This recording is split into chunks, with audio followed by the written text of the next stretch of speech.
आज हम बात करने वाले हैं प्रश्नावली 5.3 के ऐसे प्रश्न जो बोर्ड एग्ज़ाम के अंदर बहुत ही ज़्यादा इम्पोर्टेंट होते हैं, जो एग्ज़ाम में आ जाते हैं और आते भी हैं। तो आज हम बात करेंगे इसका प्रश्न नंबर 9, जो एग्ज़ाम के लिए बहुत ज़्यादा इम्पोर्टेंट है। देखिए, इनकी खासियत क्या होती है और पहचान बता देता हूँ। यदि आपके इसमें जो त्रिकोणमिति के फॉर्मूले होते हैं, यदि वो आपको याद हैं तो बहुत आसानी से हम इसको पहचान कर सकते हैं और देखते ही बता सकते हैं कि इसके अंदर हमारा कौन सा फॉर्मूला बनने वाला है और कौन सा इसके अंदर यूज़ होगा और इसके अंदर हमें रखना क्या होगा। जैसे यहाँ दे रखा है कि y बराबर sine inverse 2x upon 1 plus x square. तो ऐसे सवालों में हमें x बराबर sine theta, cos theta, tan theta, cot sec, cosec क्या रखना है, ये हमें पहचान करना आना चाहिए। और पहचान कर लें कि सबसे अच्छी बात ये है कि जब यहाँ साइन इनवर्स हमारा बना हुआ है तो हमें ऐसा फंक्शन बनाना है, यहाँ पर ऐसा वैल्यू रखनी है कि x बराबर, चाहे मैं टैन थीटा रखूँ, साइन रखूँ, कोस रखूँ, कि रखने पर ये एक फ़ॉर्मूला बन जाए। जो ये फॉर्मूला साइन में आकर बने, जो साइन में बने उस साइन से ये इन्वर्स साइन हमारा क्या हो, कट जाए। तो यहाँ देखने पर हमें मालूम हो रहा है, यदि हमें फॉर्मूले याद अच्छी तरीके से हैं, कि यदि मैं यहाँ से क्या करूँ, x बराबर टैन थीटा रख दूँ। ठीक है, मान लिया मैंने, माना x बराबर टैन थीटा रखने पर, ठीक है।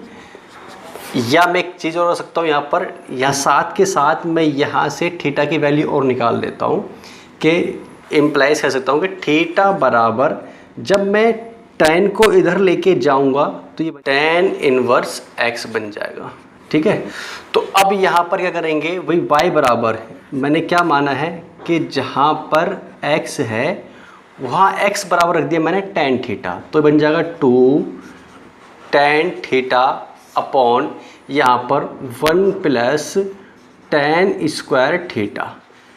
तो यहाँ साफ साफ मालूम पता चल रहा है कि ये जो फॉर्मूला बना है वो साइन 2 थीटा का फॉर्मूला है, क्योंकि ट्रिग्नोमेट्री के अंदर हम पढ़कर आ चुके हैं। जो फॉर्मूला है वो कितने का है, साइन 2 थीटा का फॉर्मूला है। तो y बराबर यहाँ लिख देंगे तो साइन इनवर्स, और यहाँ पर ये बन जाएगा हमारे पास में साइन 2 थीटा। तो क्या होगा हमारे पास में, ये जो साइन है इस इन्वर्स से कट जाएगा, काट कर देंगे। हम काट कर दिखाते नहीं हैं, लेकिन हम इसे काट देंगे, इसलिए मैंने बता दिया कि कट हो जाता है।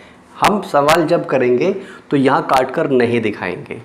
तो ये y बराबर बन जाएगा यहाँ से 2 थीटा बचा। क्या बचा हमारे पास में, 2 थीटा। तो अब हम जानते हैं यहाँ से कि जो मैंने यहाँ से थीटा की वैल्यू निकाली थी, इससे वो थीटा बराबर टैन इनवर्स x निकाली थी। तो क्या करेंगे, यहाँ पर रख देंगे कि y बराबर 2 थीटा की वैल्यू कितनी, टैन इनवर्स x। ठीक, अब जब हमने टैन इनवर्स x रख दी तो हमें वही करना है फॉर्मली कि x के सापेक्ष, क्योंकि हमें क्या निकालना था, अवकलन करना है। x के सापेक्ष अवकलन करने पर तो वही कि dy अपॉन dx बराबर, हम क्या जानते हैं, 2 कॉन्स्टेंट ऐसी रहेगा और इसकी वैल्यू कितनी होती है, टैन इनवर्स की होती है हमारे पास में 1 अपॉन 1 प्लस एक्स स्क्वायर। और यही हमारे पास क्या आएगा, इसका आंसर आ गया। ठीक है, अब इसी तरीके से अब हम इसको हल करेंगे। ठीक है, यहाँ भी हमसे क्या कह रहा है कि y बराबर tan inverse 3x minus x की पावर 3 अपॉन में 1 माइनस 3x स्क्वायर। यदि मैं ध्यान दूँ तो ये फॉर्मूला हमारे पास में टैन 3 थीटा का बन रहा है, क्योंकि हमें फॉर्मूला याद है तो देखते ही पहचान कर लेंगे। तो बस हमें वही करना है, माना इसमें भी वही करना है कि x बराबर टैन थीटा रखने पर, ठीक है। अब यहाँ से मैं थीटा की वैल्यू निकाल लूँ तो थीटा बराबर वही टैन इनवर्स x बन जाएगा, उठा के यहाँ रख देंगे तो y बराबर टैन इनवर्स, तो यहाँ पर 3 tan theta minus tan theta की पावर 3 बन गया अपॉन में 1 माइनस 3 ये टैन स्क्वायर थीटा, यहाँ पर स्क्वायर है x का तो स्क्वायर थीटा। तो सीधा सीधा फॉर्मूला बनकर आ चुका है हमारे पास में कि टैन इनवर्स ये बन गया टैन 3 थीटा का फॉर्मूला। हम ट्रिग्नोमेट्री के अंदर पढ़कर आ चुके हैं। tan से tan इनवर्स ख़त्म, तो y बराबर कितना आ गया 3 थीटा। और हम जब भी जानते हैं कि यहाँ से हमें क्या करना है, इसका अवकलन करना है, क्योंकि हमसे dy/dx की वैल्यू निकलवा रहा है, तो यहाँ से थीटा की वैल्यू रख देंगे, तो y बराबर बन जाएगा 3 tan इनवर्स x। वही लिखेंगे यहाँ पर कि x के सापेक्ष अवकलन करने पर, तो यहाँ से हमारा कितना आ जाएगा कि dy/dx बराबर 3 tan इनवर्स की वैल्यू होती है 1/1 प्लस एक्स स्क्वायर। तो ये हमारा आंसर आ गया। इसी तरीके से हम आगे और सवाल आते हैं, इनको देखते हैं। इसमें बस थोड़ी सी चेंजिंग है, हर बार सवाल में चेंजिंग होगी, लेकिन आपको इसी रूल से हमें करना है। तो चलते नेक्स्ट करते हैं अगला सवाल। इसका जो 11वां सवाल है और इसी तरीके से 12वां सवाल है, दोनों में डिफरेंस अंतर देखेंगे, दोनों एक जैसे हैं, इसी तरीके से यूज़ होंगे, लेकिन इन दोनों में फॉर्मूला देखिए यहाँ पर 1 माइनस एक्स स्क्वायर, नीचे 1 प्लस एक्स स्क्वायर, नीचे भी 1 प्लस एक्स स्क्वायर। थोड़ा सा डिफरेंस है, लेकिन सवाल दोनों अच्छे हैं, ध्यान से देखेंगे। तो इसी में हमने वही करना है, लिखकर यहाँ पर हमें हल, ठीक है, लिख देंगे। माना x बराबर वही tan थीटा रखने पर, ठीक है, और यहाँ से थीटा की वैल्यू निकाली तो थीटा बराबर वही बन जाएगी tan इनवर्स x।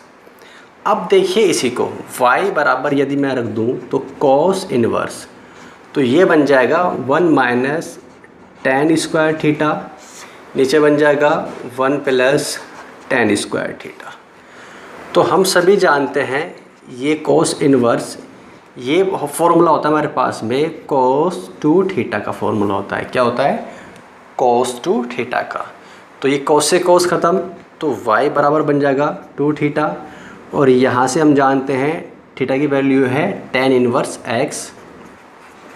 फिर वही x के सापेक्ष अवकलन करने पर, तो यहाँ से हमारी जब इसका अवकलन करेंगे तो dy/dx बराबर आ जाएगा 2 इंटू में 1 प्लस एक्स स्क्वायर। तो सीधा सीधा हमारे सभी के आंसर इसी तरीके से आ रहे हैं, लेकिन देखेंगे इस वाले सवाल में क्या अंतर है। सेम टू सेम वही हमारा कि थीटा बराबर, यहाँ लिख देंगे x बराबर tan थीटा रखने पर, और यदि यहाँ से बात करूँ थीटा की वैल्यू बन जाएगी tan इनवर्स x। यदि यहाँ वैल्यू रख दूँ तो y बराबर साइन इनवर्स, तो बन गया यहाँ से 1 माइनस tan स्क्वायर थीटा, नीचे 1 प्लस tan स्क्वायर थीटा। अब बात करते हैं तो बन गया y बराबर साइन इनवर्स, यहाँ पर cos 2 थीटा का फॉर्मूला बन गया। क्या बन गया हमारे पास में? cos 2 थीटा का फॉर्मूला बन गया। मैंने क्या बताया था, जो यदि यहाँ साइन है तो यहाँ साइन बनना चाहिए, यहाँ तो cos का बन गया। अब कैसे करें? तो थोड़ा सा दिमाग हमें लगाना है, क्योंकि फॉर्मूला cos थीटा का बन रहा है, लेकिन cos से हम इसको साइन बना सकते हैं। क्या? चतुर्थांश का यूज़ करके, ट्रिग्नोमेट्री का यूज़ करके। हम सभी जानते हैं कि यदि मैं इसको लिख सकता हूँ कि y बराबर साइन इनवर्स, यहाँ लिख दूँ इसको साइन π/2 माइनस 2 थीटा, तो क्या बन जाए हमारे पास में? ये पहले चतुर्थांश में आ गया, क्योंकि साइन का बन जाएगा cos, और 2 थीटा हमारा आगे जाएगा, क्योंकि पहले में है तो सारे हमारे प्लस के ही रहेंगे। तो इस वजह से हमारा साइन से अब साइन कट जाएगा, हमारे पास आ जाएगा y बराबर π/2 माइनस 2 थीटा। अब यहाँ से रख देंगे थीटा की वैल्यू, तो y बराबर π/2 माइनस 2 tan इनवर्स x। सब में वही काम करना है, फिर वही x के सापेक्ष, ठीक है, अवकलन करने पर, तो वही dy/dx। यदि मैं बात करता हूँ कांस्टेंट है तो 0 माइनस 2 इंटू में इसका करेंगे अवकलन, तो 1 प्लस एक्स स्क्वायर आ जाएगा। तो अर्थात कह सकता हूँ कि dy/dx बराबर बन जाएगा 2/1 प्लस एक्स स्क्वायर। ये हमारे पास इसकी वैल्यू आ गई। तो बस कितना डिफरेंस था कि यहाँ पर हमारा सीधा सीधा cos से cos कट रहा था, यहाँ पर साइन आ गया। तो यहाँ पर पहले हमने cos से साइन बनाया, फिर हमने इसकी वैल्यू निकाल ली, यानी अब फिर हमने इसका अवकलन कर दिया। तो इस तरीके से इस टाइप के जो सवाल हैं हम कर सकते हैं। देखिए आगे देखते हैं, अगले में और ज़्यादा डिफरेंस अलग आ रहा है और अच्छे सवाल हैं।